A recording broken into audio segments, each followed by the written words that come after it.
For history was history, fools were we. Then we climbed a tree and finally we could see.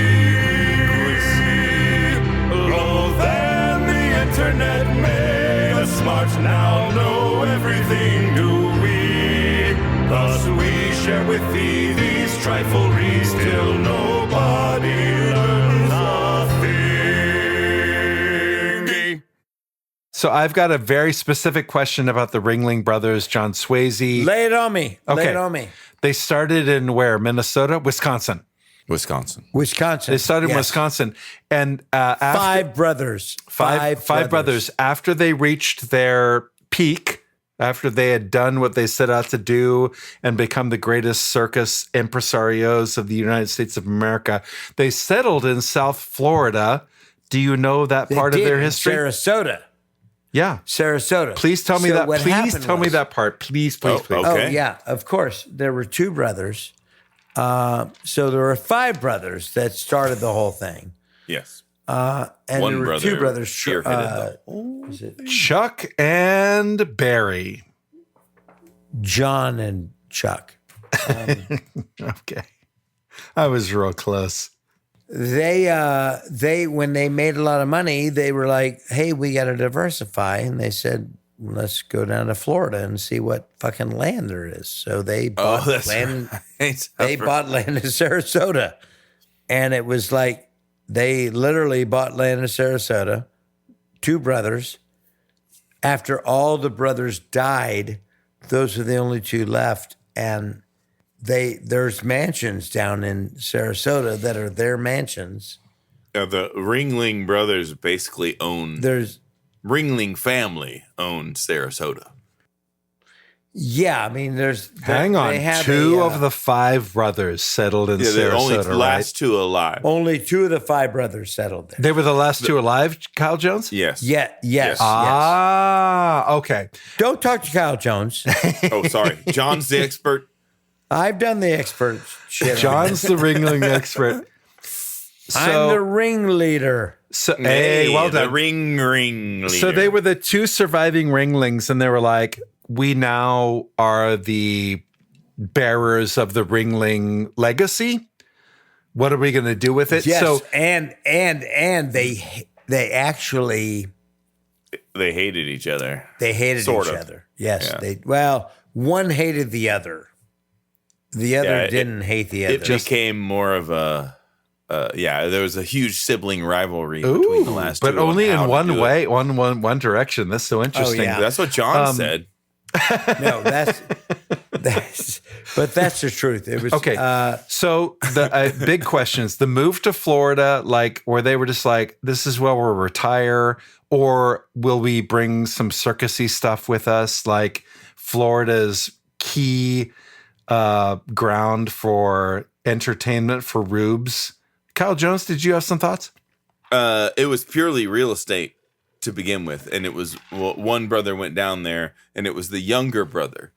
I don't remember their names, But like everyone John else might. has died except two brothers, and the younger Right, of the right. two, who is like what, Right, he- 74 at this time? Yeah, who knows? And Oh, he's yeah. going to he's going to retire, and he does. Yeah. He goes and buys half of Florida's. So they're you know, talking Sarasota. retirement only. It's not like Florida He just- would love to see our leapfrog exhibition. He goes and builds this ridiculous mansion. It's not and then the- ridiculous, by the way. I have some thoughts on this. Okay, and then the I know what you're talking about. And then the older brother sees him do that and goes, "Oh, I'm going to go to Florida and build my own bigger mansion."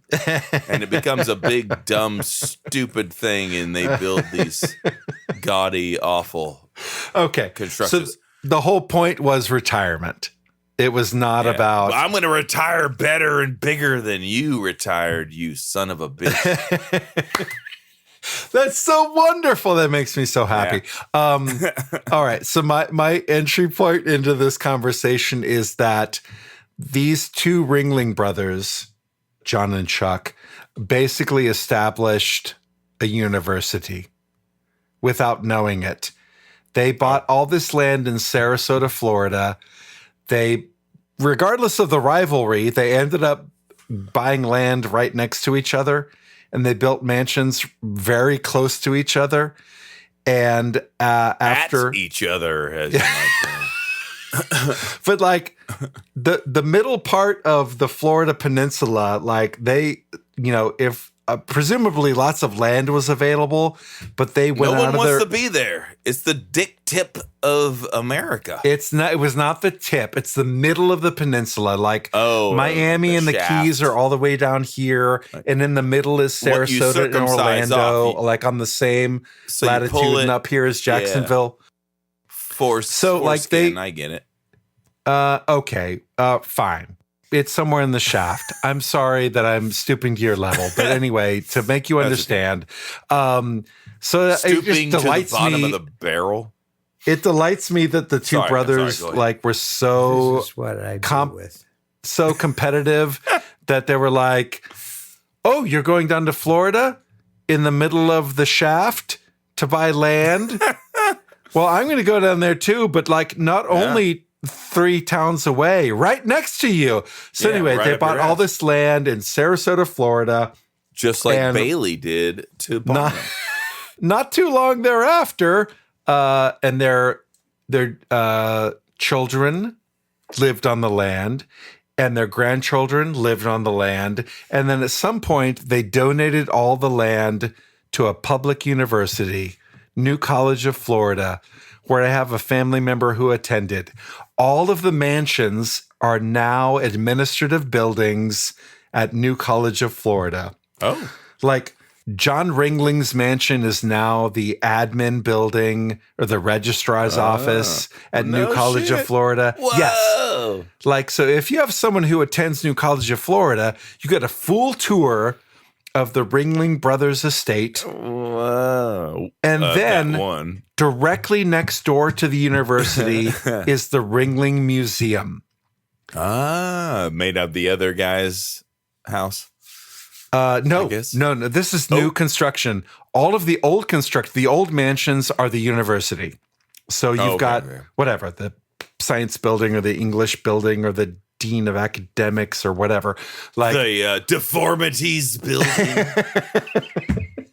the College of Deformities are in one of the mansions and the admin buildings in the other mansion. But like directly next door, like on the same property, is the Ringling Museum. And when I was first told, Bingo. when I first knew that a family member of mine would be attending New College of Florida in Sarasota, I called a friend of mine who lived in South Florida. And I was like, what do I need to know? We're traveling to Sarasota.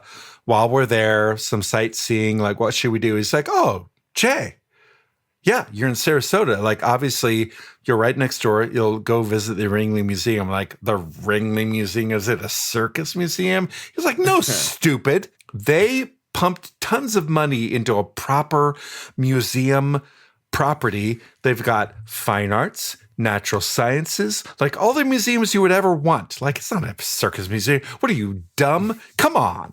And so we went down there. And sure enough, they have the finest museum in South Florida for natural science and fine arts. And then right next door is the Circus Museum. He lied to me. There is a Circus Museum, and we visited it, and it was that's awesome. it was delightful.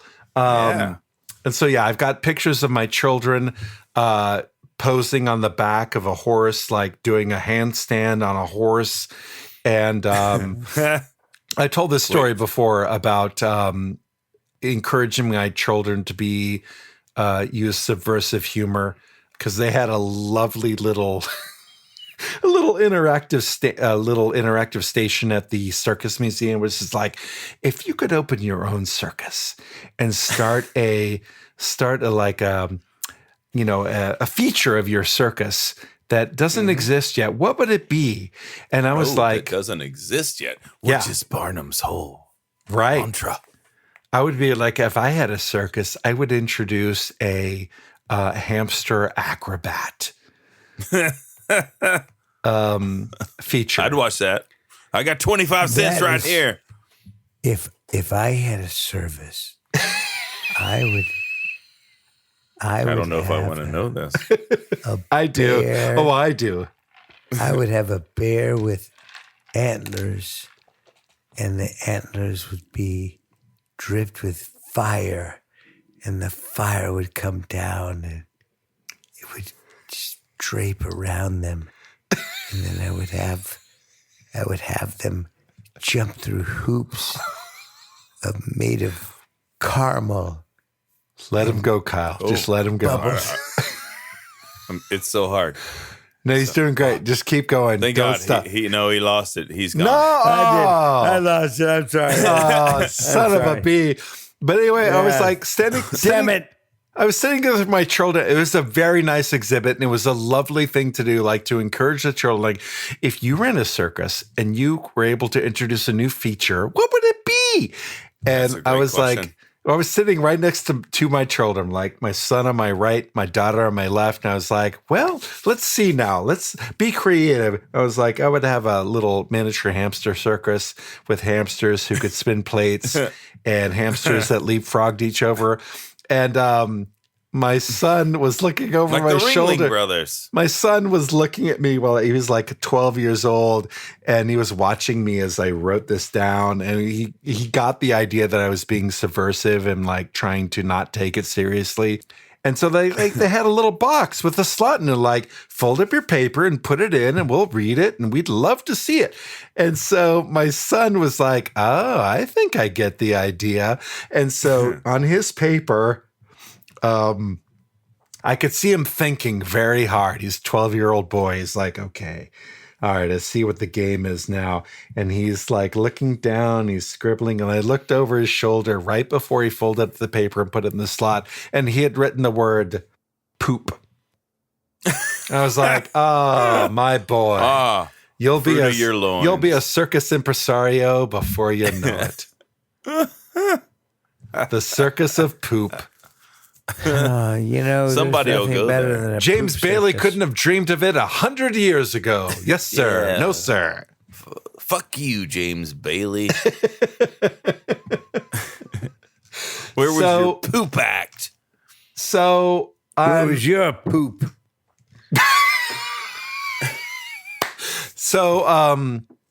I told you earlier I had Yeah. some historical facts to share with you about the history Bring of the circus. it on, Jay. I can do it. Evidently, according to multiple different websites, the modern circus came into being in England, United Yeah. Kingdom in 1768, before the birth of the United States of America. Wow. When Philip Astley, the great grandfather of Rick Astley, was I'm never going to give him up. I hope you won't.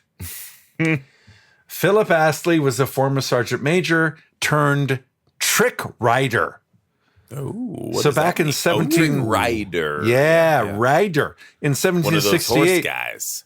All your sergeant majors were on horseback. And so he turned, like, after the military, is like, well, what can I do with the skills I've learned? Like, I can ride a horse like a son of a gun. Maybe people would like to see that back home. And so he learned as a trick rider that if he galloped in a circle while standing on a horse's back, the centrifugal forces would help him to keep his balance. Like in a ring? Like in a ring. Yeah. So if you're a trick rider and you could stand on a horse's back instead of just sitting on a horse's back and just go in a straight line from Tucson to Wichita, that would be I was hoping difficult. for a better destination on that one. Anyway, please continue. Where would you go from Tucson? I'm not going to Wichita. Let's go to Vegas, baby. In 1768, Vegas wasn't very exciting. You're right. So he was like, I can stand on a horse's back when it's running at a full gallop, but if it's going in a straight line, it's pretty wobbly. But if it's going in a circle, I can keep my balance better because of centrifugal force. So it was because That's of pretty this crazy. discovery, like he took that on tour. He was like, watch this, folks. I can stand on a horse's back while I was running in a circle. And so he is credited with discovering the idea of the circus ring. Whoa. And it's Oh. also Because he was like going around and around going, I can stay on. Yeah, look at this, folks. Like he could stay upright longer than anybody else that was traveling in a straight line. He was the guy that discovered the ring is the key. And none of the rubes in the audience knew the difference. They're like, damn, nice. that guy can stand up straight for hours on end. Like I've never seen anything like it. So it was for that reason that he was like, my act should be in a circle.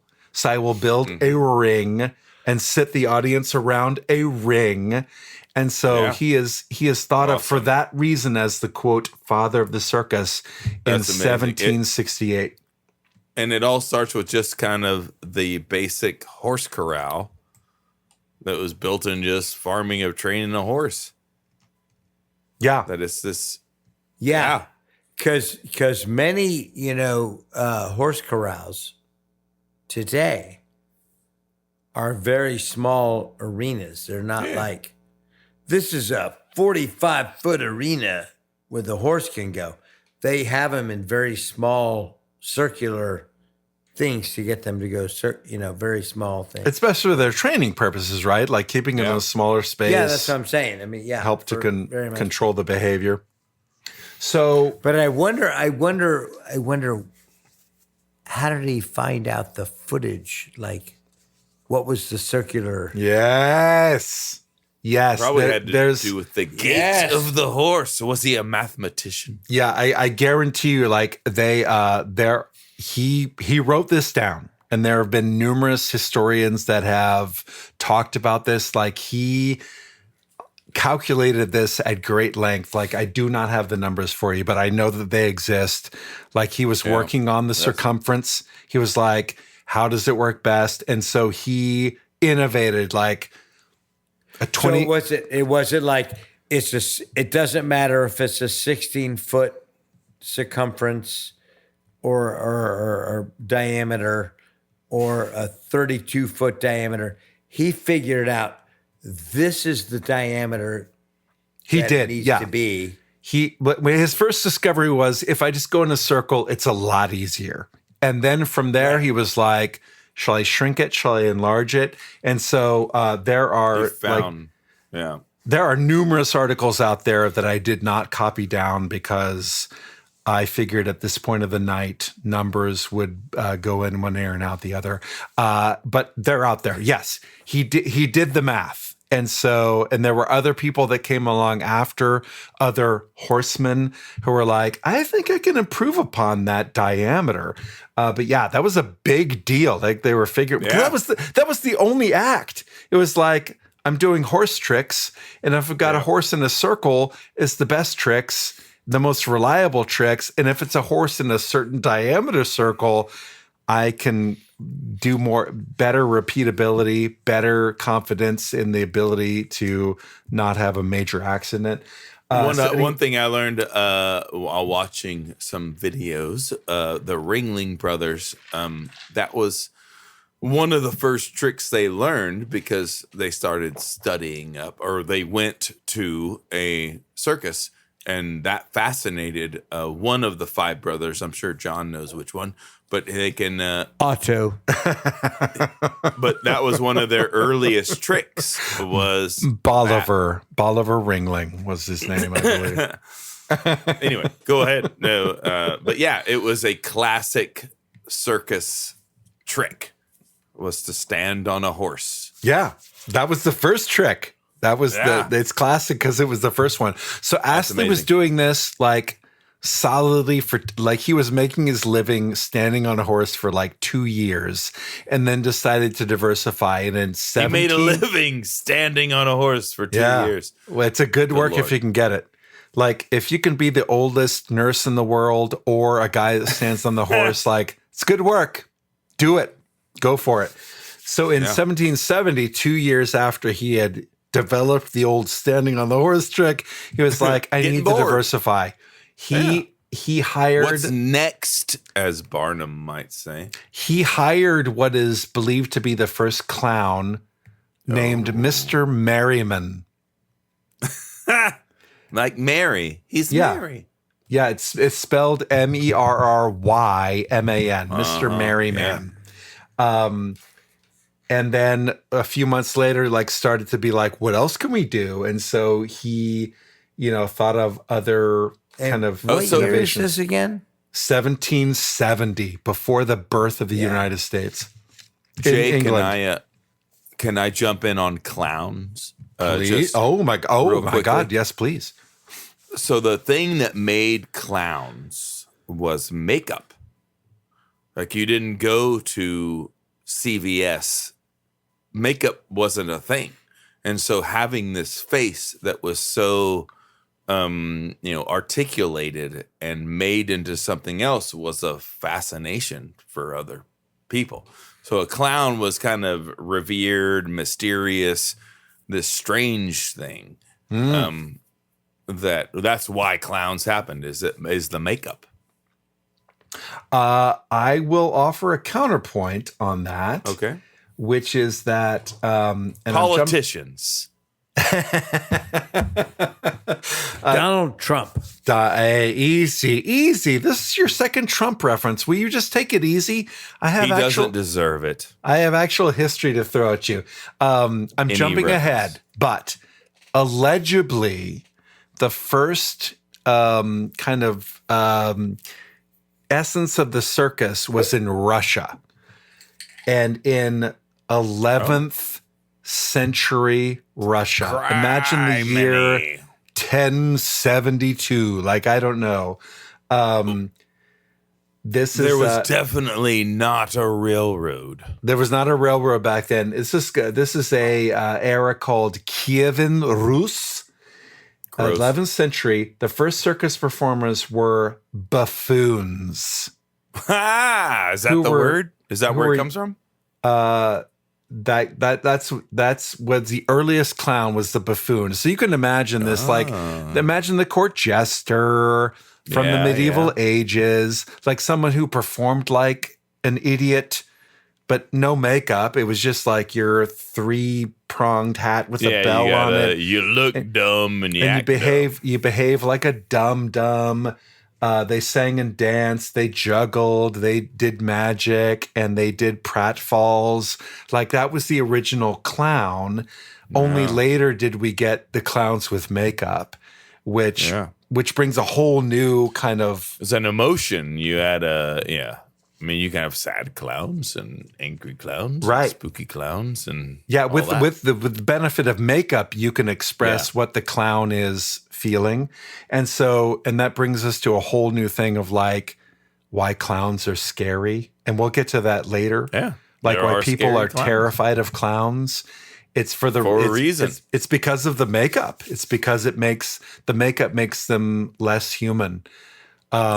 But back in the olden day, in medieval days, or the 11th century in Russia, like clown just described someone who was dumb or who behaved like a buffoon.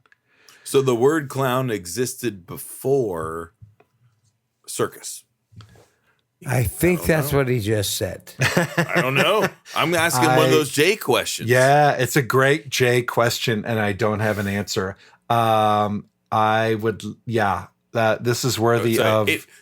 This is worthy of research. Look it up and tell us. I believe. I don't know the origin of the word clown. I believe it does exist, certainly before the innovation. It was probably of pronounced. Kurdjornosen.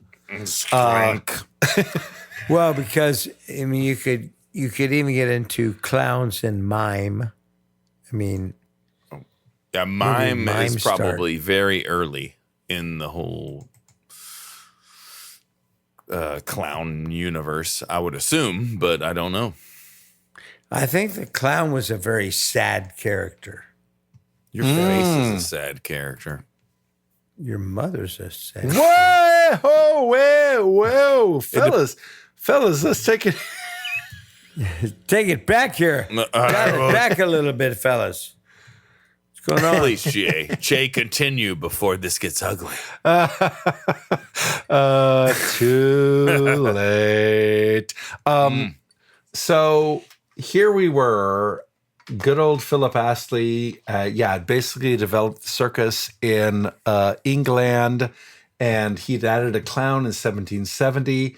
And then in 1772, word had gotten to France across the channel. And so Philip Astley traveled to France to present his daring feats of horsemanship before King Louis XV. Daring feats of horsemanship. That's what they were called at the time.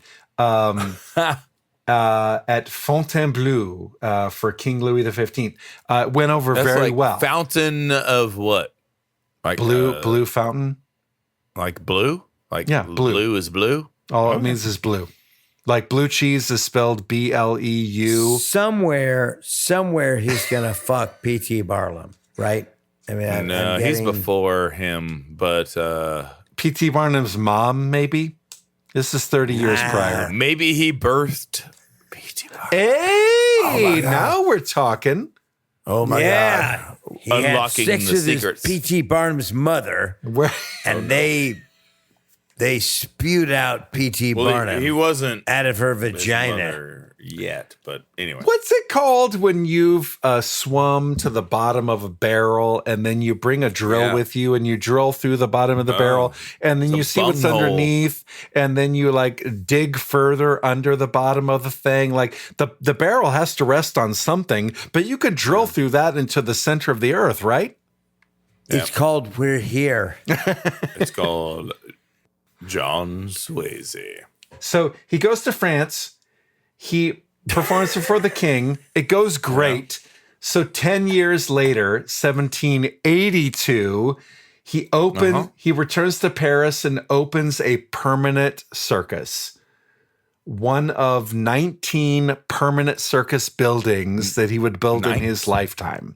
Whoa. This is Philip Astley. So he's building we were talking about the traveling circus, but it was preceded by permanent circuses. We've got a building in town that's the circus or the opera or the theater or the whatever. But there were buildings that were I go here to see the circus. Are there animals there, or is it more human tricks at the time? Well, there's certainly horses. It started with horses. Oh, yeah. So but definitely there were horses. Yeah, the original circus was going to see horses. Yeah, absolutely. And then they added clowns, and then they added so they added more human elements first. What's next? The other animals came later. Did they add things because they're like, hey, listen, man, I don't want to say anything bad, but nobody is really getting off to just watching the animals anymore. We've got to add something else. We've got to add something. Yeah, I think people can tell. Next, I think people can tell when ticket sales are plateauing. They're like, we got to add something. Yeah. In the Ringling style, not in the Barnum and Daly style. Tickets are dropping in sales. Right. We should add somebody being eaten by a bear. Oh, now you're getting Roman. So the French Revolution happened in 1793. Astley left France because he was afraid. He was a scared Britishman. And his circus was taken over by some Italian guy. It's not important right now. But in 1802, thankfully, Napoleon showed up and restored control. And Astley was able to return and take back his Paris circus. And that's great. That's why you never give anyone up. So Astley had hired a bunch of people to help him run his first circus ever. And one of the guys was named Charles Hughes, who was a fellow horseman. And so Astley was like, horses are huge. Charles Hughes is a fellow compatriot of mine. Everybody's way into horses right now, bro. This guy can stand on a horse like nobody's business. I'm hiring Charles Hughes. And so Charles Hughes is like, F this, I'm going to strike out on my own. So in 1773, 5 years after Philip Astley's on the scene, Charles Hughes is like, I'm striking off my own. He goes to Russia to perform for Catherine the Great in St. Petersburg. And she was with like... a horse? With a horse? With horses, yeah. He does his and horse. She wants that horse lower on her. He does his horse act for Catherine the Great in Russia. And she's like, I've never seen anything like this. This is the greatest thing ever. Not as great as me, Catherine the Great. This is the second. Anyway, please. This is the second greatest thing ever. Second greatest thing I've ever seen. And so Hughes, for that reason, Astley's like secondhand guy, is credited for having introduced the circus to Russia in 1773. And the Russian circus is a huge deal. Yeah, like that became a major I think deal. of acrobats and bears. Yes, you're absolutely right. That was like born in Russia. Okay. And so he is credited for having introduced the circus to Russia, but his exhibitions only encompass the trick riding. And then he went on to introduce the term circus in 1782. Do you know why? Can you guess why the term circus came up in 1782? Okay, and he's Russian, right? No, he's a Britishman in Russia. Oh, circus. Like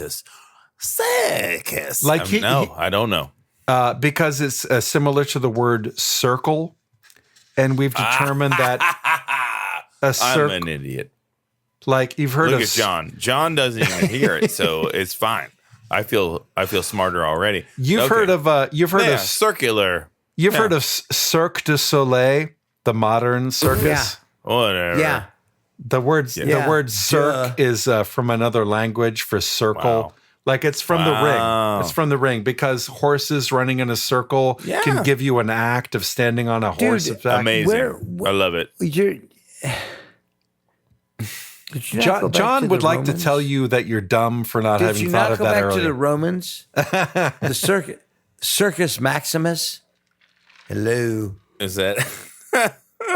Bicus? Are we not there? Dickus? Bicus. No, Circus Maximus. That's where it all came from, was the Greeks. And the Romans.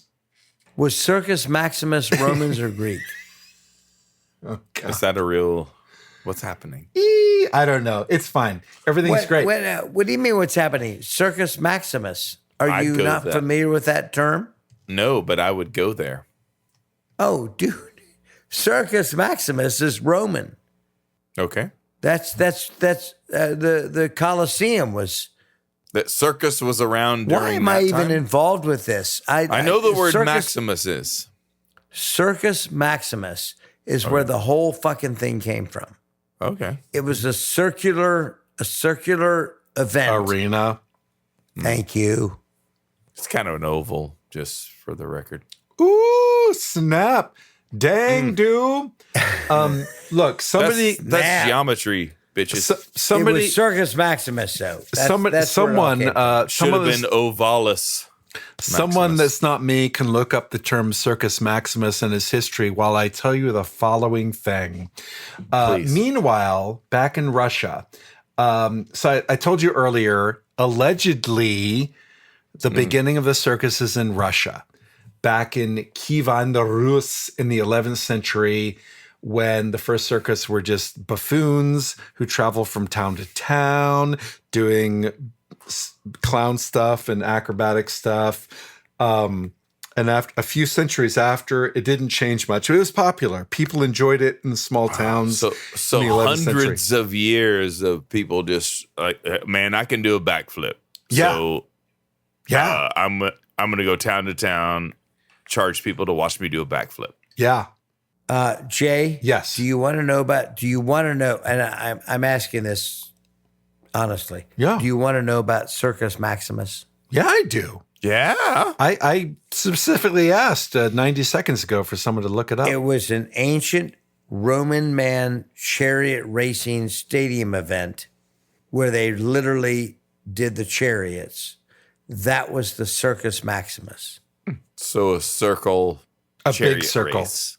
The circle. Yeah. the big most circle. maximum circle you could have. Yeah. So maximum that it was an oval. The Maximus. The of circles. Bolivar of Circus was The oval of circles. Yeah. Okay, great. That's all you got to know. Thank you. That's Agree. all you have to know. I agree. I don't need to know anymore. Back to Russia. So we've got your first circuses in the 11th century. We got buffoons doing a backflip or pretend a pratfall, and that was good enough entertainment for the peasants in the 11th century. Point of order, that whole thing of being an acrobat and a clown continues to this day. Like some of the circus leaders were clowns. Like many of them were clowns and the acrobats, and many of the clowns and acrobats were just Right. You told me because P.T. Barnum could not be bothered. He was like, here, you're a clown. You run the show. He had a Hey, great you, clown. performance. So for centuries after the first buffoon circus in Russia, they kept doing the same stuff. The gypsies came along at some point, and gypsy camps would have fortune tellers, and maybe some animal trainers, and they would do some tricks with bears, which were prevalent in Russia. They are the national animal of Russia. I'm sure you know. It's on their Californian flag. Yeah, it certainly. Nice. So big changes came to the circus when Peter the Great came to power. Peter the Great. He was the Tsar of Russia, starting in 1682. So that's still going way back. Wow, that's way back. Like he was the longest running czar. He was czar for like 40 years, and then he became emperor for another 4 years. Peter the Great. Did he make himself the emperor or? Yes, I think he did. He was czar for 40 years. Then he was like, we're introducing a new title. It's called emperor. I'll go ahead and be the first one. And then we'll just see what happens. Yeah. But then when I do everything that I want to do, he died terribly of consumption 3 years later. That's not important right now. But Peter the Great was fascinated by Western culture, and so he traveled, and he was around in the early 1700s when in Europe, circuses in Western Europe, circuses were like coming into being. It was happening. Like, okay. He's like, I That's like cool. this. I kind of dig this. And so he wanted to bring it to Russia. And so the first thing he did was build museums. He liked the idea of museums. So he built museums for Russia. Like freak show. One of the museums was a freak show. The first Russian museum was the Kunstkamera that exhibited. This is so awful. I'll go ahead and say we're already at the bottom. We've been to the bottom of the barrel. Yeah, for such a long we've been. time. We're here. Yeah. Lay it on us. It Oddities. exhibited like fetuses in jars of formaldehyde. Like that was fun. the museum. But these fetuses had very obvious physical disabilities. Right. And they like unique and frightening. And so it's unique. And something you've never seen before. Yeah, people came to this museum. They were like, I can't believe that I'm looking at a, distilled fetus with 2 heads or 3 arms or whatever. And this led to the popularity of the idea of the sideshow with the circus freaks. It was because of like, people were like, oh, I kind of dig this. And they were like, what's his name again? Peter the Great. Sorry. Anyway. You having trouble remembering Peter the Great?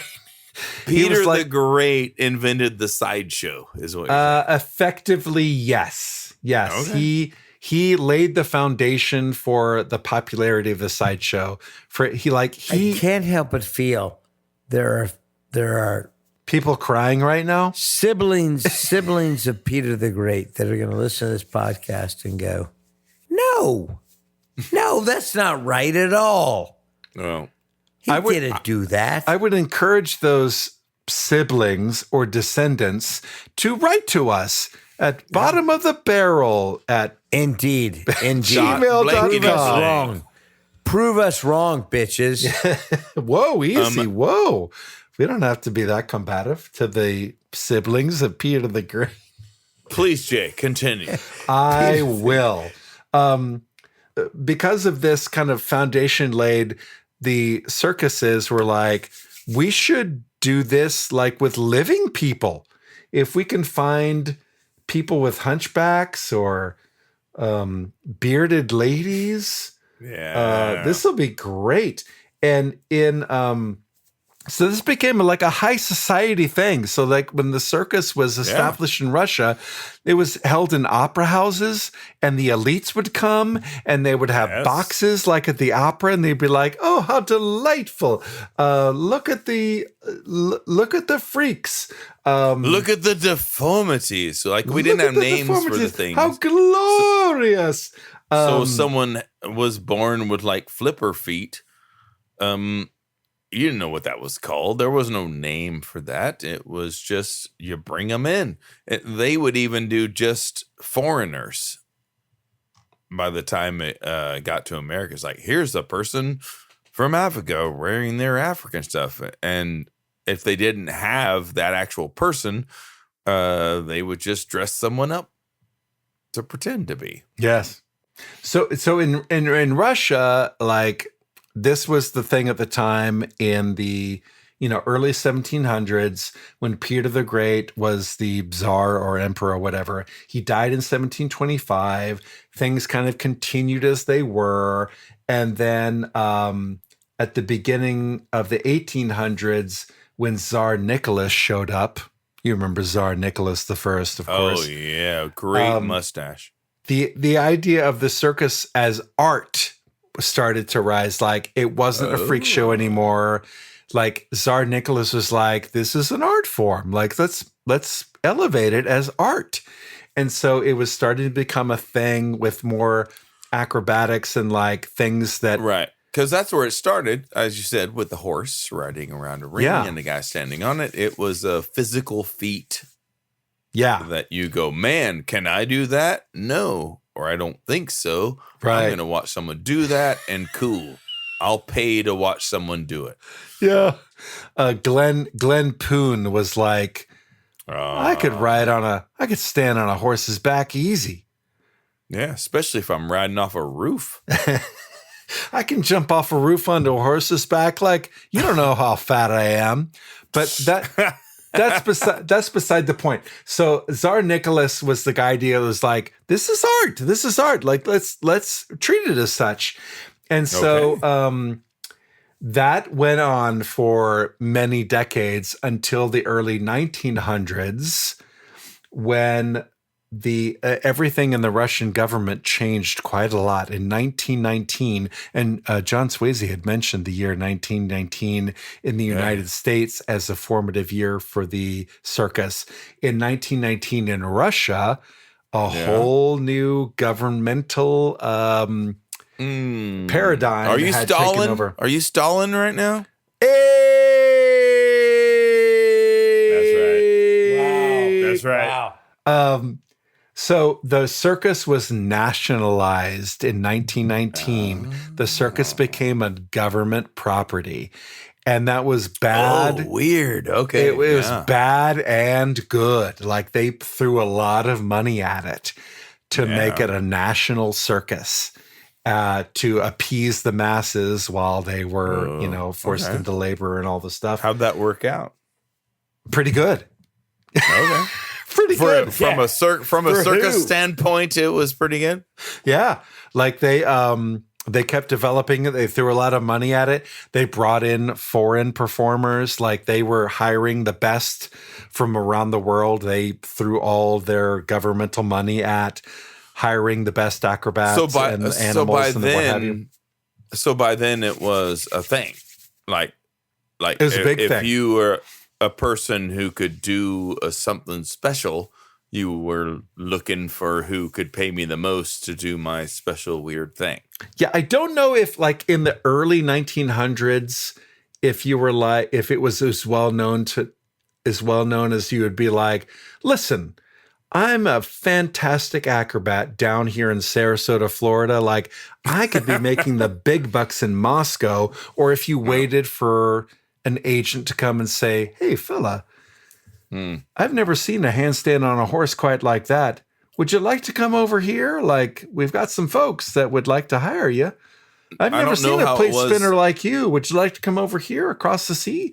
Like, I don't know if it was well known enough that you'd be like, I'm going to Russia on a hope and a prayer, and I think they're going to like me a lot. Like, I don't know if that was happening. I think the government was sending agents across the world to be scouting, be like, hey, I see, come join us. Because like in the U.S., I don't know how Barnum found these things. Like they just said, oh, he saw this blank, so he bought it. It's kind of how Barnum worked. Yeah. But somebody learned how to stuff a sword down their throat. I can only imagine how they discovered that. But that's not important right now. But somebody did, and somebody paid for them to work for them because it would make money for other people to watch that person shove a sword down their throat. Mm-hmm. And I would say that started in Russia, given the time period that you're talking about. That certainly makes sense to me. Well, that's where they probably made. Oh, John's back. Hey! Oh, no, I talk to us about swallowing swords. Well, I'm sure that's in Russia. They were like, swallow a sword. They certainly were. That's all they said back then. But all they had to say. Swallow a sword, motherfucker. How do you say motherfucker in Russian? So, all right. So the thing in Russia, when it was nationalized, it became big, a lot of money. They started to build it up, and it really became a thing. Like when decades later, when you had global circuses like the Cirque du Soleil first introduced, they were going to Russia to source their acrobats and source their horseback riders. Like Russia had really built it up, and they had really still always a powerhouse in like gymnastics and exactly. Yes, exactly. So gymnastics and acrobatics were a huge deal and like really supported in Russia, and so the Russian circus benefited from that. And so I don't know if I've mentioned this before. I used to live in England, and while we were there, we got to travel to Europe a fair bit on the cheap. Like it was super easy. Yeah. And so I did get to attend in the 1980s the Russian circus. Oh, and how'd that go? Pretty good. Were there any bears? Did they have bears? There were only bears. Like there were acrobats and bears. Bears are like the staple. Bears are the national animal of Russia, and so you're damn right they use bears in the circus. Any elephants? Were there an elephant? No. This was in one of the permanent circuses. So in a building, like imagine Jones Hall or Wortham Theater. In that world, and in the world we live in today, dude, there are no more elephants. There are no more any of those elephants. They are still alive. I saw one. There are still elephants. Alive. Yeah, I've seen one. But they're before. not in the circuses anymore. Oh, the circus, yes, has. I remember that it was probably around 2000, maybe. Year 2000. We can get to that. I have a little information to share on that point. Oh, but, good. In Russia. The circus was very heavily focused on 300 years before this. Very focused on dancing bears. Even today, the Russian circus still going strong with their dancing and bicycle riding and hoverboard riding bears. This is not a joke. No shit. I want to see it. Yeah. They have trained bears to ride the hoverboards and bicycles. And I know bicycles. I've seen it, but Yeah. I have not seen the hoverboarding bears. I would love Yeah, to see it. that's quite modern. But yeah, they're big. They're They're there. big on their bears. Not everyone They are likes it. brown bears there, right? Yes. Yeah. Yes. We have the black bears. They have the brown bears, and then of course polar bears. Do they have polar bears? Well, it depends They on how should. cold. They should. We have polar Yeah. bears in Alaska, Yeah. and it's only 30 miles over to Russia from Alaska, right? Polar bears could swim that far. I'm sure they have polar bears, I don't know. but they don't have They grizzlies, do. and they don't have black polar bears. bears. No. But polar bears are not in the world of Russian circuses. But could you imagine if we could get a polar bear to be in a circus act? Holy shit! Yeah, Shut it right. down. Barnum Shut- would no, try and pull no. it off. The whitest bear ever in the circus. Right, it would be albino bear. He would, come up with all the reasons why. You need to Tillman see this thing. Fertitta brings you the first. Deep fried polar bear. Okay. That's the Polar bear modern on a stick. the modern state fair has that sort of thing, which I find as an extension of the modern. Anyway, please continue. So I went to the Russian circus. All I remember, there were bears, and it was, I'm sure I ate something. I don't think they had popcorn. I don't remember what. I ate bear. It was a long time. I may have eaten a bit of bear and a stick. I don't remember. Little gamey. Right? But it was, it was amazing. Anyway, circuses exist in other countries. But that brings me to the modern day. Like, what's happened to the traveling circus? What do you guys know about where we are with the traveling circus in this year, 2025? Kyle Jones, you have something to offer? Parking lots. That's where they show up. All right. I would say the modern day circus now, for me, the Grateful Dead. Okay, this is not at all what I was hoping to get to. At some point, Arena. Well, too fucking bad, Jay. That's where we are. listen, John, Arena. if you wanted to take just a quick cat nap really fast while I talk about where the circus is started, that'd be okay. I'll wake you up when we get back to Siegfried and Roy. Is that okay? Fine. I'm fine. Good. My first thought is the parking lot carnival Yeah. is what you see that pop up in your town. Same Again, parking lot. that's a carnival, not God. a circus. All right, I thought Jay told you to go to sleep. all I suggested was a cat nap. Maybe a big cat nap, a There's tiger or a lion. difference. No, you're But a right. cat nap You're all the right. same. I think you're right. Don't listen to them. People, I'm telling you, there's a difference. I say the parking lot It's people. carnival. Soylent Green is people. I think the modern parking lot carnival is probably closer to what the original traveling circus is. I'm sure that's right. Yes, that I would agree with. But That you I two would agree. fellows are resident experts on P.T. Barnum and Bailey and the Ringling Brothers.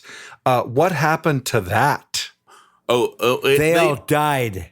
when I moved to town, last one I went to, I would say about 2001, the wife and I went to the circus. It was in town. They still had elephants at the time, but it happened the year, I think, after. So it was like just after 2000 when they stopped traveling elephants. But anyway, the one thing we found is that the sham is still in play. Like the cotton candy. Okay. That's a staple of going to the circus, Hell yeah. I would say. And you couldn't just buy a little cardboard Cone of Cone. cotton candy. for, even if they were overcharging you $10. for $10, right? Like, that's ridiculous, right? For strewn, warmed sugar. Yeah.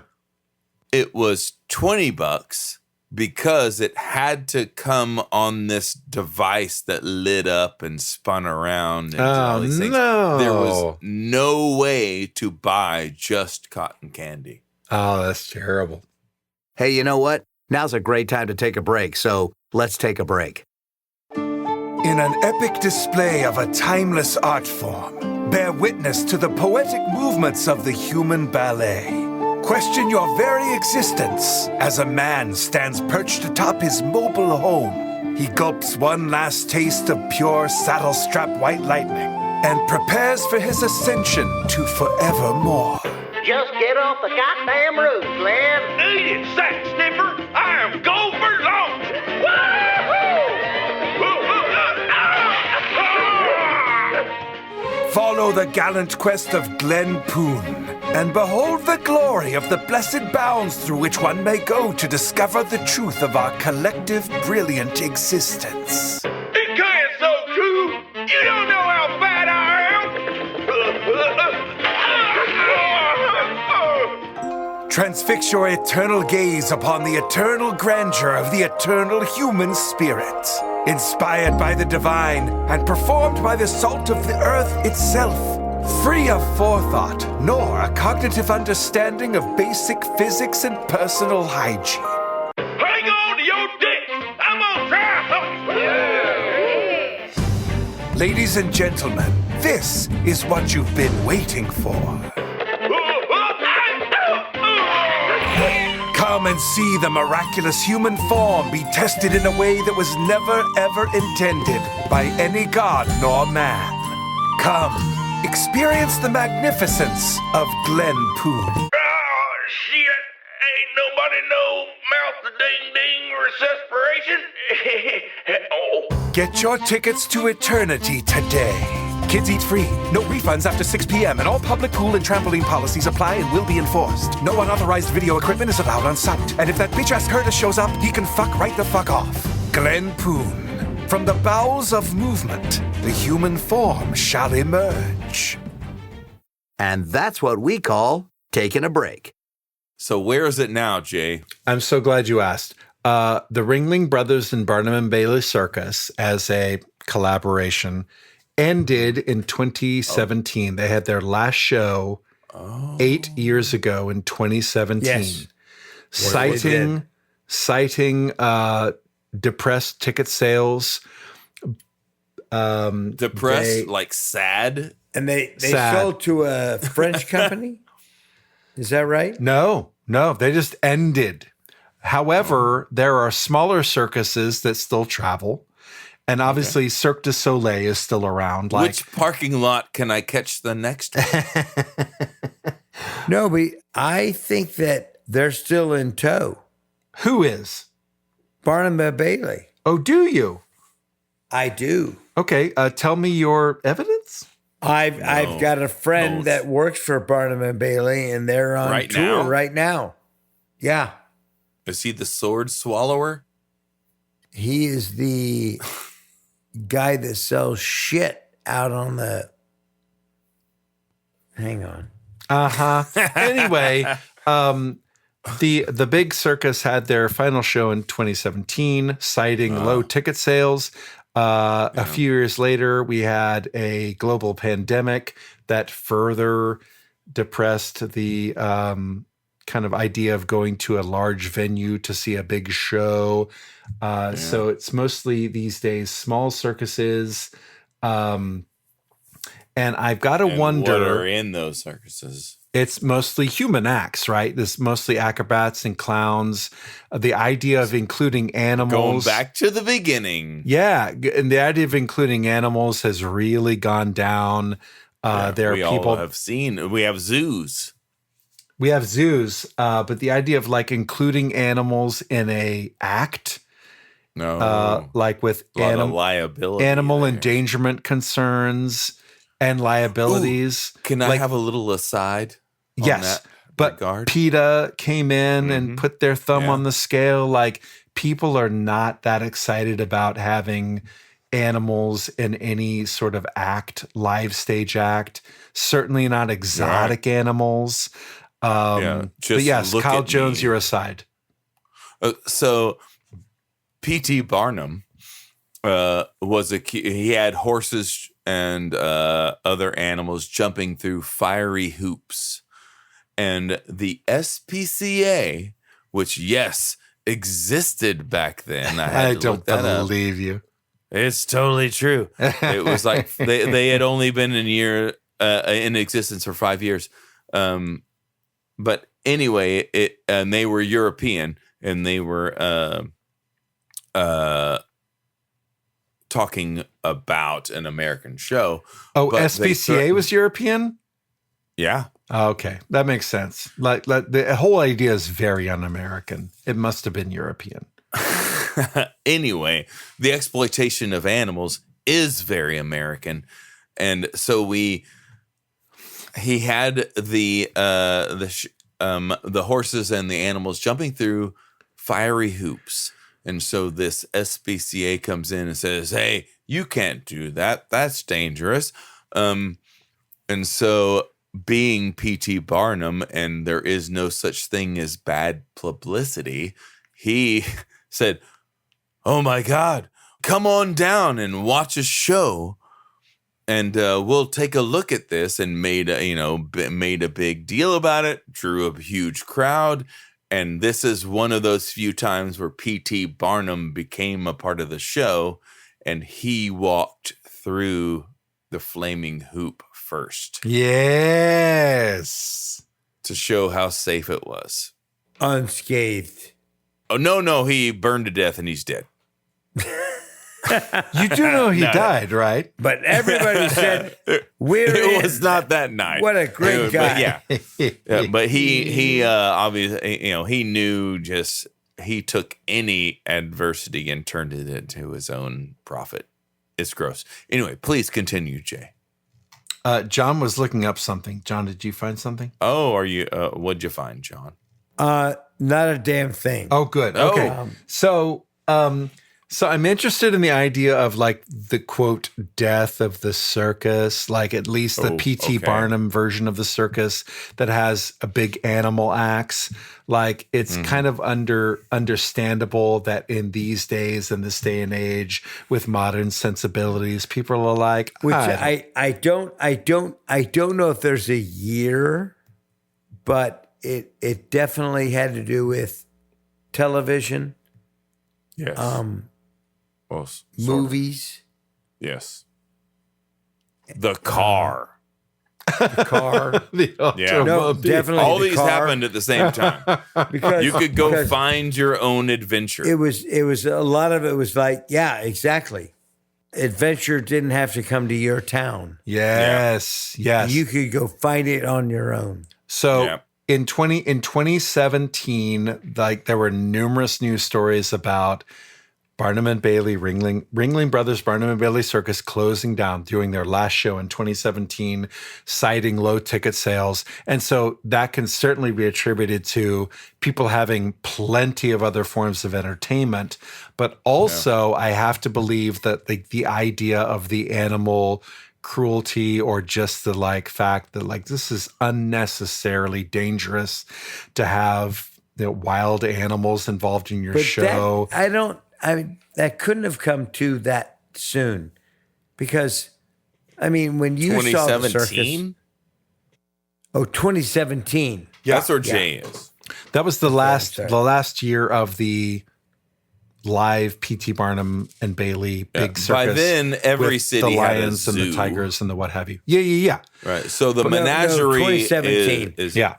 I was thinking 1917. But I have to believe that the fact of the internet age was a big contributor for two reasons. Yeah. First of all, because the internet age provided more entertainment for yourself to enjoy at home in your living room or whatever, or in the quiet of your bathroom. Like, I don't know how people use the internet, but also the fact that stories could go viral, global, overnight. So I think the Siegfried and Roy tiger attack in 2003, that was the year of the big Siegfried and Roy tiger mauling. I think that was a death knell for the circus. Like Siegfried and Roy had basically a small circus in Vegas. Like they had a Vegas act, and it was basically a little circus. Like they did some acrobatics. They had lots of animals, but mostly their feature was the tigers. Their tiger show. And so when Roy was attacked by a tiger in 2003, like everyone saw it. Like the internet was up and running. It was a viral story. And so across the globe, people were like, oh my God, did you see that? And so I think at that point, it was a thing where families, coworkers, friends were being like, did you see the tiger attack? And people were finally going like, maybe it's not a great idea to have 600-pound wild animals on stage with humans. Like, maybe we should rethink that. I don't know. Because it sounds for like sure, a good idea. Like without fail, I guarantee you for 100 years prior, there were wild animals eating the faces off their trainers in circuses. For 100 years or more prior to that, but no one knew about it. It was in your town. You heard about it, or news spread around the town, but it did not go global. And the guy who got his face bit off wasn't a multimillionaire. He was just some yahoo. Yeah. Yeah, he was P.T. Barnum's part-time hire. So no one cared. But Roy Horn was a multi-millionaire known across the globe. His last name was Horn? Yeah, Roy Horn. Oh, what a shame. His partner, Siegfried, had a very, very more German name. I don't remember it. It was like Hansenfreier or something like that. Siegfried? Yeah, Siegfried Heisenmeyer, but it was only Roy Horn. They're both from Germany, but Roy Horn had a far less German name. But I think it was that, the big tiger mauling of 2003. I'm not going to say it was that, but that is certainly a huge contributing factor to working with animals. I'm not saying it was especially untamed. I'm not saying it was the only factor, but like a big pin in the map where people are going like, tiger mauling, huh? That's a thing. Well, that seems bad. So I think the idea of do any of y'all have personal tiger mauling stories? No, just your own freak show or carnival or circus experience that marked an opinion or anything. I do have a circus experience. Like we did get to visit Russia in the mid 80s. We did go to the Russian circus. I don't have terribly formative memories, but there were bears on bicycles and bears standing on giant balls, dancing the old dancing you just said bear giant trick. Balls. Yeah, they had to be big because the bears were very large. How old were you when you saw giant bear balls? 12. I was 12 years old. Okay. But that's cool. I don't think I've ever seen a dancing bear live. And that was many of the references and videos I watched. The enthusiasts are saying there's nothing like seeing it live, which is true. For sure. And you can watch a video of a dancing bear, and then you can go see a bear dancing, and it's different. Same with a sporting event or whatever. It's just different when you see it happen in front of you. Agreed.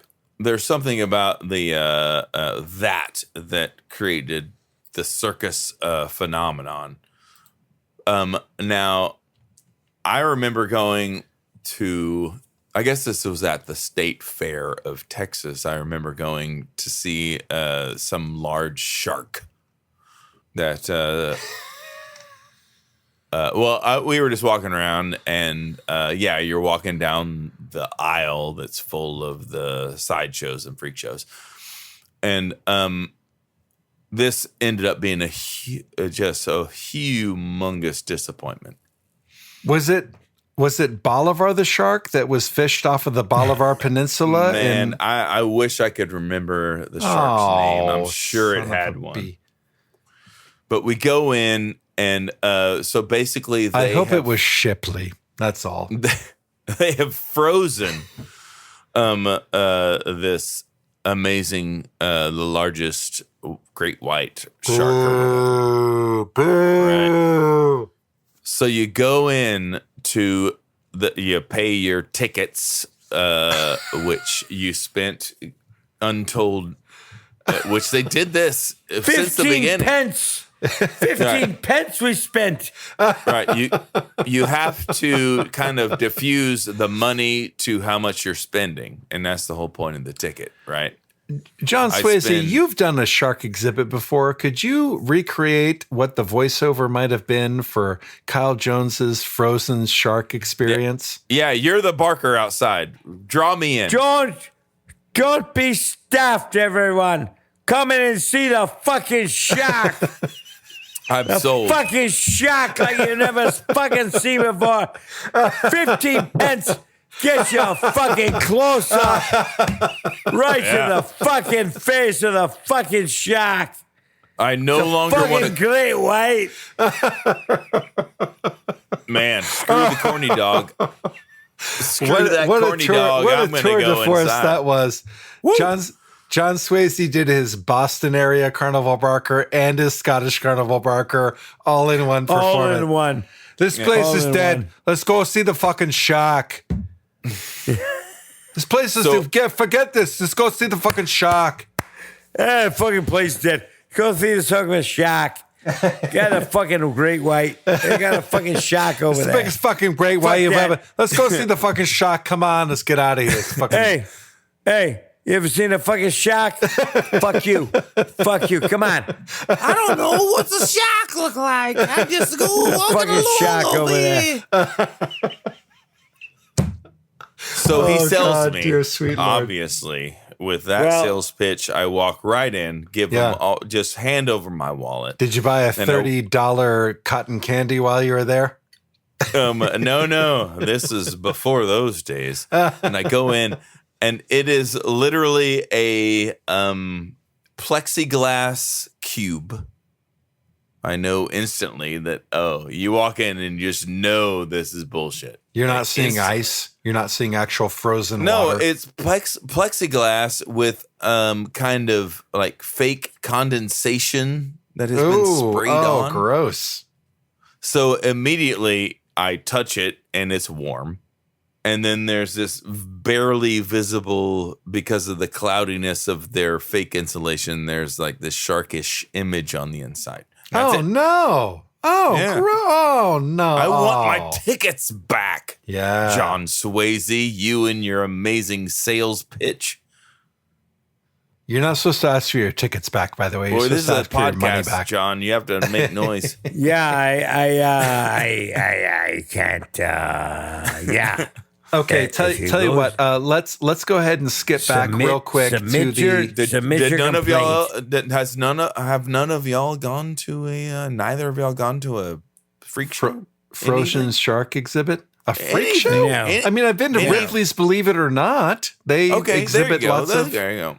That's That's a beautiful modern extension of the whole experience. Yeah. So that's the museum version of like what freak shows looked like back in the day. Like this is a rendering of the smallest woman on the planet discovered in 1928 or whatever. So yes, I guess, but not a live one with live performers. God no. Oh, yeah, that's fun. I'm not a monster. So, John's looking Question. for the bottom. Yeah.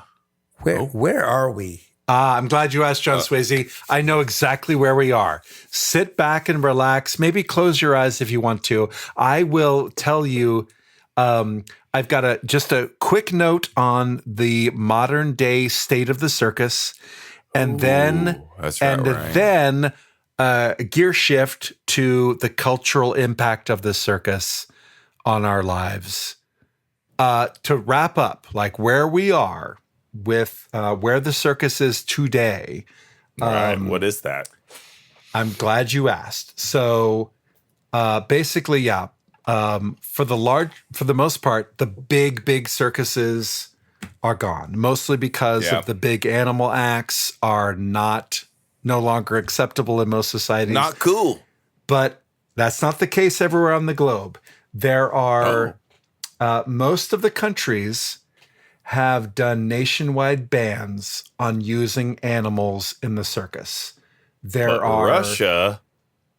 not Russia, but there are a good 30. There are a good 30 countries. I'm not going to list them all, but like Austria, Belgium, Bolivia, Bosnia, Mexico, the Netherlands, Norway, Panama, Portugal, Singapore, Switzerland, Turkey. Like all of these countries, a good 30 of them are like no animals in circuses, countrywide ban. There are countries with local restrictions on using animals in entertainment. That includes Dogs catch frisbees. So the United States and the UK are included in those, and like 5 or 6 others: Argentina, Australia, Brazil, Canada, Chile, Germany, Spain. The countries you'd expect. So there are some restrictions. There's one country that has a ban on using wild animals only. Domestic animals, fine. Okay. You want to guess? Wild animals. only. No tigers allowed, but horses and Saudi Arabia. Scotland. Oh. And then there's one country Whoa. that's fine. There's one country that's fine with totally everything, and we have already discussed it. It's Russia. Iceland. Russia. Russia's totally fine. Yeah. They are still using bears in their circus act, and that has And even bears in the other sense. huh?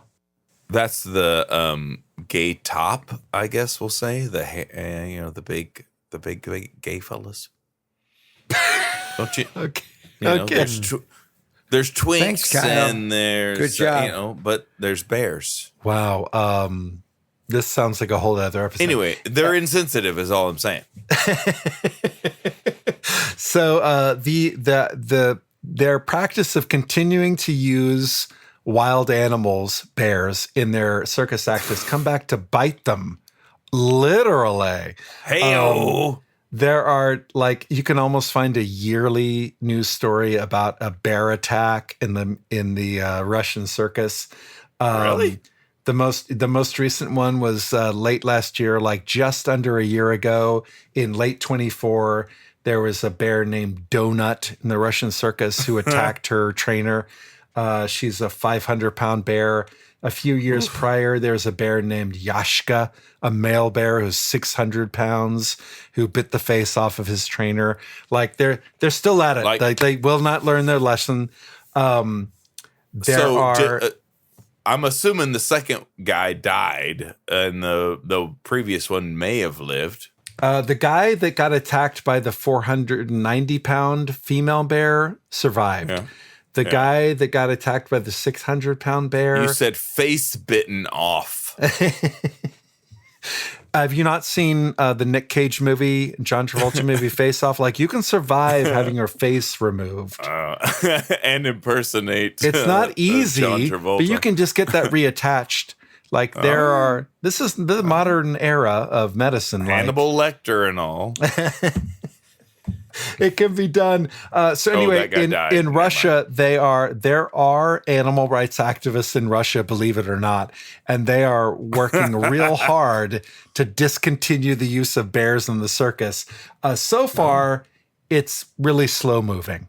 But there has been People love to watch bears be humiliated there in Russia. Okay. It's the national animal. That's what they love the most. Like, this is our national animal. We'd love to humiliate it. This is how we feel good about ourselves, I guess. It's I like don't us having bald As I eagles do parrot tricks. As I have said before, love that? I will say it again. Okay. If Wrap it bears up. Rule the world. If bears ruled the world, you wouldn't have any vegetarians. You've said that before? Oh yeah, He's said Yeah. that to me before. Yes. that was said to can me confirm. years ago. Oh, and I wow, was look like, at you. damn it!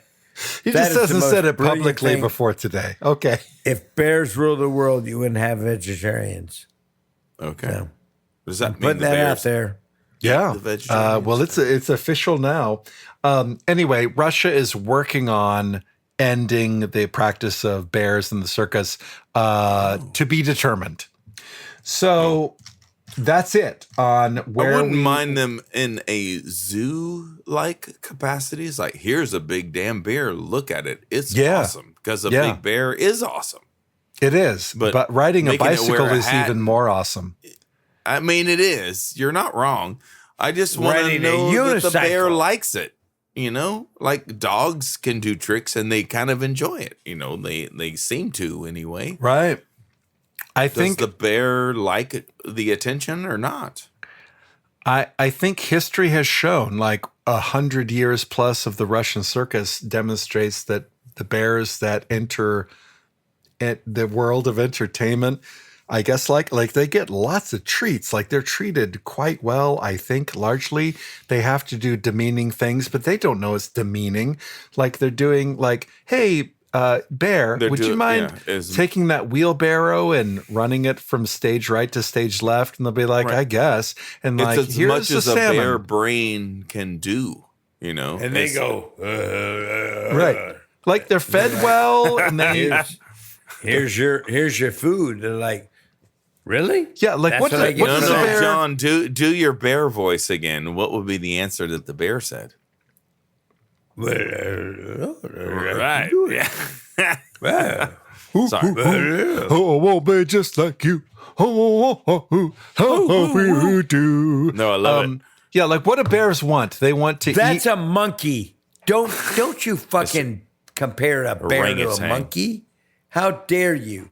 Bear necessities. Or my, how bear you? my bad. My beard. My bear. So Wow. yeah, what do bears want? They want to eat well and they want to mate, I guess. Want? What a bears need. Okay, please. I'm sorry. So like if the circus trainers are able to provide the bears with all the salmon they've ever wanted and honey, pots of honey and like you know, a bear of the opposite sex to, you know, hang out with on the off days. Like what else would they want? Like of course they'd be happy. Like I'll ride a bicycle for an hour and like if I get to eat all the salmon and honey and sweet bear loving, I could like what else? Like of course I'd be happy. Right. So and do If they're being bears- reasonable, yes. do bears even feel humiliation? It's different from an You'd have to ask elephant. John Swayze that question. It's different from an elephant going on a railroad track, ill-equipped to travel, and you might just get dumped off and die at any point. Right. It is a bit different than that because bears are roughly human size. Well, So they no, can exist and in human sized spaces. the danger involved, the reason for why we should protect an animal, I think that the travel of the elephants is the biggest of the problems. Oh, there's living conditions. I should not. They're living in a tiny box, which they shouldn't. That prompts me to ask this question. In terms of the influence of the circus on our lives, like the cultural impact of the circus, it brings up a very important question. Why are clowns so scary? Why are people afraid of clowns? They're meant to deliver joy and hilarity, but people are deathly afraid of them. Why is that? I question your meant to deliver joy and hilarity. Some of the first clowns were sad clowns, like little. Pagliacci from the opera? I'm the victim. I get. I'm too dumb, and they're kind of sad. They're getting humiliated and doing the wrong thing. That was part of the early clownhood. Like, well, was your guys being less than the audience. So your research into the circus in the U.S., like obviously clowns are incorporated, Bozo the Clown or whoever, like they were mostly buffoons.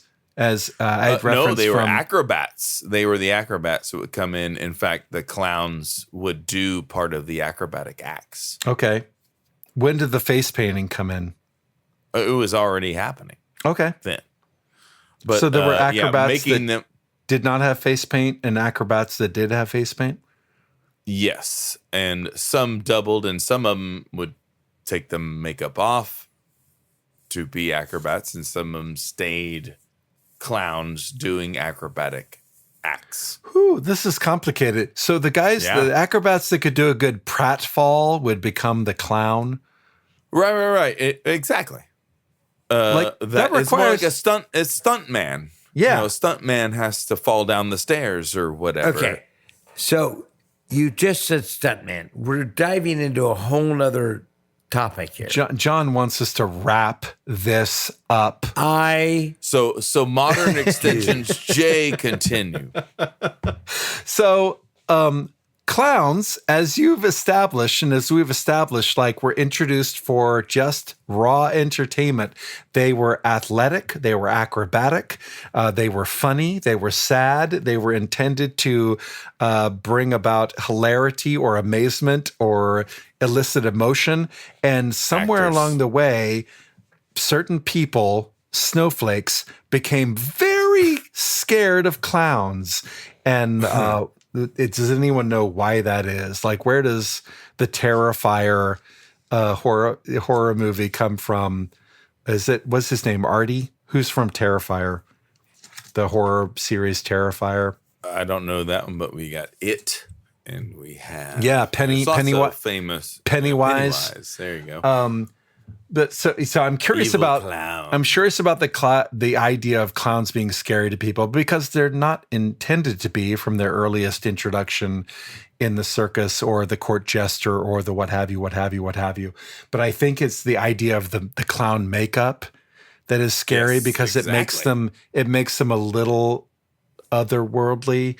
Like it makes them slightly less than human and see into the whole uncanny valley territory where it's like maybe it's kind of a balance between they're not human, but they're also kind of an exaggerated human at the same time. They're meant to be doesn't really exist, what they are. Yeah, I think that's it. It's the uncanny valley thing where it's like they're human-like, but not enough like human to where people will be like, I'm comfortable with you. Like imagine a clown just coming over for the Tupperware party. Like you've got all your neighbors. I think you're a freak. And then one clown. You're a fucking freak. You look at him and they're like, what the fuck is with you? Who are you? No, that's the guy with the arms sticking out of his head. You got fucking big ass hair. You got big lips. You got big eyes. You're like, hi, hello, how are you? Oh, yeah, that makes me feel better. Why can't you just be normal? Why are you a clown? No, they're an exaggerated version of someone you know. Or yourself, I guess. Yes. And it's uncomfortable to see that. I agree. And that's part of excitement and adrenaline for like kids. They see that, bagaba, and it's this excites them and they're fun and they're more open to doing that. Where as we get older and you see them be kind of, wait, what?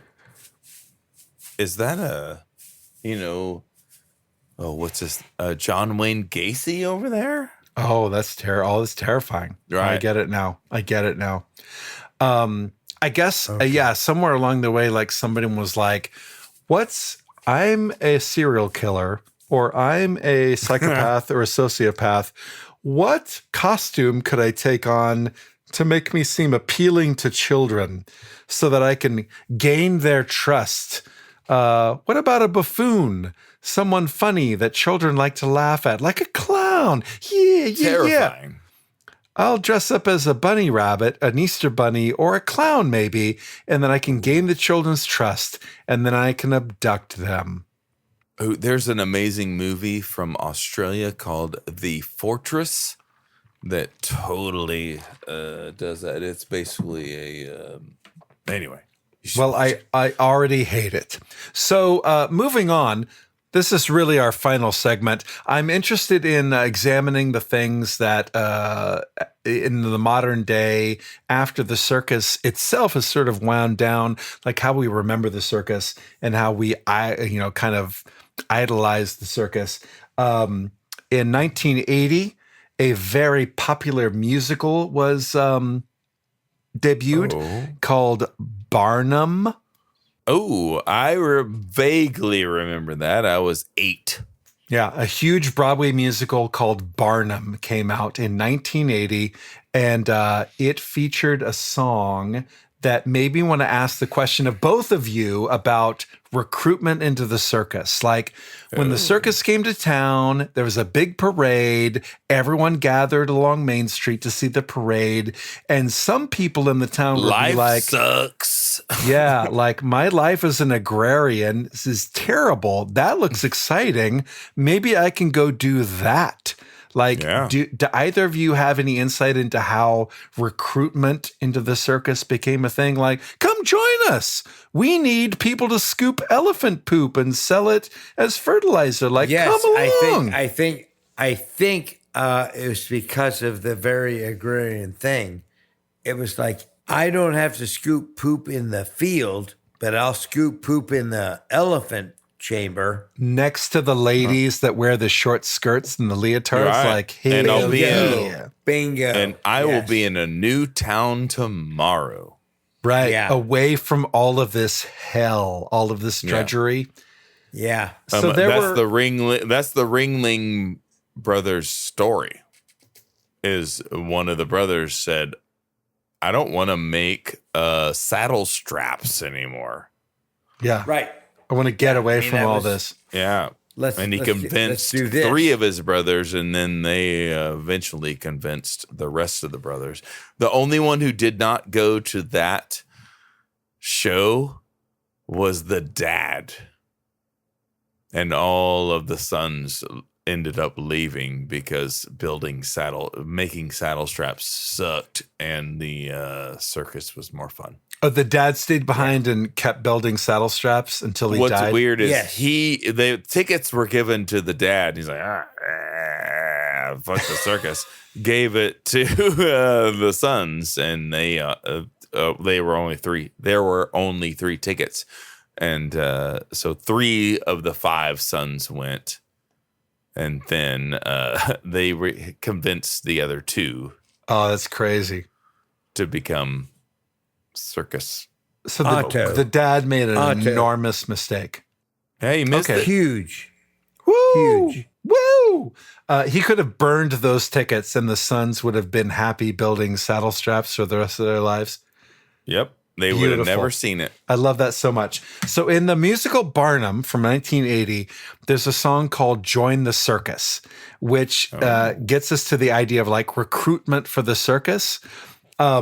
I will sing the chorus and the chorus only from this song from Barnum. It goes, join the circus like you wanted to when you were a kid. Climb aboard before it moves on and you'll thank your lucky stars you did. Go to bed in Minneapolis, wake up in PA. Pack your roll, your brush and your comb again, ready to roll again, ready to stray. Bless your soul, you'll never go home again when the circus comes your way. You'll never go home again. Yeah, wow. Isn't that nice? Isn't that alluring? Wow. Like you'll never go back to Puxatawny or wherever your shoveling nightmare life was. You'll never go back to making saddle straps. So I just that song. I was with a choral group that had to sing that song, and I was just like, where is this from? I didn't realize it was from Barnum, a musical I'd seen 10 years prior. But I was just like, is this a thing? Did people sing these songs to each other? Like, I want to get away from my dreary life. I want to go join the circus. Like, why does Matt Culpepper's line from Lake Texarkana Gamma resonate? Is like, I should have joined the circus like Mama told me to. Like, why does that resonate? Speaking of, I have a little family anecdote. Is it about the circus, which is our topic tonight? Yes, oh, good. It is. Please go ahead. I have a family member. I was told to be vague. That Is it Grandpa Larry? Is it Grandpa Larry? So the wife, this is 2 generations away from me, but I'm still told to be sensitive. Okay, fine. The wife left the father. This is during the time of circus travel, so you can imagine the time period. Wife left the dad and the family with 4 kids to chase a lion tamer. And she followed this guy around and just went away. So the dad was in the military and eventually got shipped off to the other side of the world. And so those 4 kids had to go somewhere, so they wound up with their aunt's family, and who already had 5 kids of their own. Okay, right? And then after a while, the wife returned, and they all, they finished their days together. I don't know. My opinion is you didn't have to be that sensitive, but dang, dude.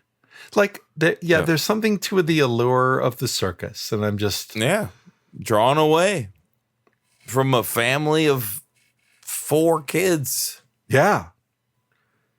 But I mean, I guess if you were in that small agrarian town and the circus or the carnival was the only thing you experienced from outside of your normal farming drudgery, you'd be like, that looks different. Yeah, better. That looks interesting. Like, maybe I should go try that out. I guess I get the appeal, even without recruitment efforts from the circus itself. I'll wrap it here. John Swayze, great news. This is my final subtopic. A snippet, if you will, about the effect, the cultural impact of the circus on our modern day lives. It takes us all the way up to 1978, when a hit pop song by Melissa Manchester was released called Don't Cry Out Loud. It's all about the circus. Yeah. Kyle Jones. How does that work with the circus? I'm so glad you asked that question. I thought that was Gloria Estefan. The opening line of this song by Melissa Manchester from 1978 goes, "Baby cried the day the circus came to town, 'cause she didn't want parades just passing by her. So she painted on a smile and took up with some clown." Hey. They rhymed town with clown. Baby, the character named Baby took up with some clown, which could be interpreted a number of ways. But Baby was one of those people in a small town that saw the circus parade come by and be like, well, that's the life for me. Mm-hmm. Yeah. And so the song goes on, don't cry out loud, just keep it inside, learn how to hide your feelings, fly high and proud. I guess that's an acrobat reference. Yeah. And if you should fall, remember you almost had it all. Isn't that nice advice?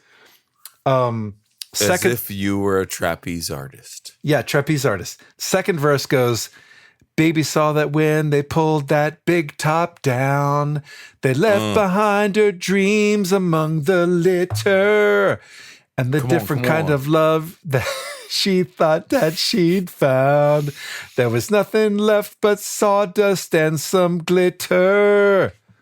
What? Baby can't be broken 'cause you see she had the finest teacher.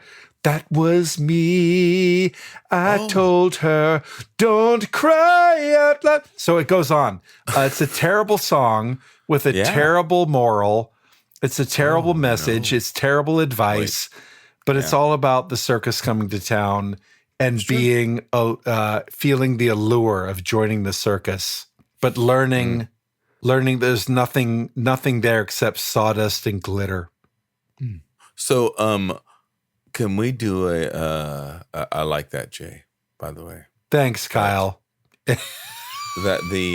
Thank you for affirming me before you move on to a completely different thing. I realize. No, it's okay.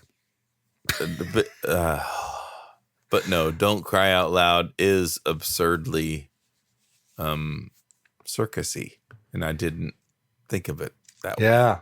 It's first of all, a terrible song.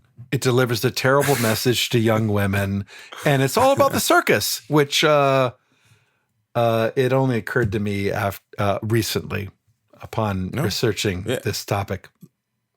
Well, same thing. I was looking back on, because the circus, in its true form, died kind of a long time ago. In what it was with the TV and the car and all that. Is that the last time you dialed 911? No, a long time ago. It was just the other night. Oh, when snap! John showed up. Yeah, at my door, and he wasn't wearing pants. So whatever. They just drove him home. That was cool. I was glad. But if we can shotgun, I would like to just bounce back. Just modern things that have adopted circus themes to them, because it still lives on. It's still an intriguing theme. All right, Cannonball coming. Go ahead, you start. So you mentioned Grateful it before. Dead. Cirque du Soleil Yeah, still exists. That's out there, and it's awesome. And that's acrobatics primarily. Texas I'll Ren go next. Fest, Texas Ren Fest, or any Renaissance Festival will have some elements of that, some acrobatic act or what have you. I think most of it, as far as the P.T. Barnum world goes, that was just 1/10 of creating England, and they would have all that stuff and in just one little area of not just the music and the outfits and everything. But they did that with all of them. Anyway, movies, of course, Greatest Showman. I hear people hated that. Yeah, Yeah, it had Wolverine in it, right? mm-hmm. They should have just done a crossover, and that would have been amazing. And rodeos. Yeah, And the midways at a rodeo. yes, And those popcorn buckets that are square popcorn buckets that have red stripes on them, like a circus I don't tent. know. Really? Is that it? Oh, I guess so. Yeah. Remember the X-Files episode that was at the freak show? Look at John's eyes light up. Yes, he remembers he it very loves well. that episode. Anyway, there was a murder. There were repeated murders. There was a serial killer within the circus. People kept dying. And so it turns out to be like a Quado. Remember Quado from old the Mars movie? What is that? Total Recall? Total Recall. The guy growing out of his stomach. Yeah. Free your mind. Open your mind. Quiet. Open your mind. Quaid. But yeah, so there was one of those, but he could completely I don't know be what's detached, happening here. and he would go out and kill. Sorry, spoiler alert for anyone watching episode blankety blank of season blankety blank. But yeah, Quado was running around killing all the freaks in the freak show. Monty Python's Flying Circus. What was the most circus-like element of that series? The title. Where are you going with this? To Just the end? modern. To the Yeah, bottom? we're at the end. We're at the end here. Just how has the circus survived, John Swayze? What are we still doing that's circus-like? I don't think that the circus has survived. Boo! I think it's- Boo! Yeah. There was a Boo! movie called Big Top Pee-wee. Well, that was 30 years ago, son. John's right. Yeah. The circus is dead. Oh, no. So maybe we should wrap it up. Yeah. Oh, really? Oh, man. Wow. That's very un-P.T. Barnum of you to assume that it's all... Or you should turn their death into a reason Yes, to a resurgence. Let's all move to Russia, where the circus is alive and well. keep going. There Yes, was an where the episode of bears Chips live. where they went to the circus. Euphoria had a circus episode. Oh, That's well, recent, there you go. right? There you go. That's nice. Right? That's recent. That's fine. Okay. That's great. No, but now the internet, you can be a freak or a horse acrobat. You bet you can. And But I can. people are going to look at the weirdo more than the horse acrobat. Yeah, and I can still guess anybody's age. I nailed it. I studied in Sarasota, and I've got Hey, it down. hang on. What time is it? How old is John Swayze right now? Oh, That doesn't matter. Don't make this about. No, don't make this about me. Happy birthday It's to you. Happy birthday to sons of bitches. Sons of Happy bitches. birthday,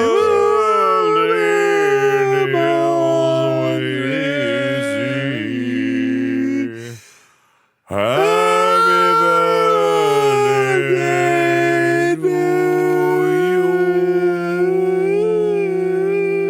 you. For John those Swayze- of you listening at home, we've been doing this podcast way too fucking long, and we have now dipped into my Tonight birthday. or like ever? yeah. We've now dipped it into 61 years of podcast. According to our sound Ow. engineer, we have an hour and 11 minutes left. We've been doing this podcast over the course of a year. We spanned 1 year during this podcast episode. Congratulations and happy birthday, John Swayze. Wow. Thank wow, you. Wow, Thank wow. you, Happy birthday, gentlemen. Thank you. John. I am now 61 years old, and I am signing off. This is my birthday I gift am to myself. I quit. My birthday. I'm done. All right. Oh, I've got the hiccups. Fine. Happy birthday, John. Well, we did it. We finally hit bottom. I knew we would. Thanks, everybody. If you'd like to learn more about this finely distilled product, visit bottomofthebarrelpodcast.com, where you can find our previous episodes, merch, and even some Patreon options. If you want to tell us how smart we are or how stupid we are, or if you have a topic you want us to dive into, hit us up on our socials. Bottom of the Barrel Podcast is on Instagram, X, and YouTube. Special thanks go out to our audio production guru, Dave Lasco, our beloved manager and punching bag, Olivia Swayze, and Jonathan Benjamin. Take care.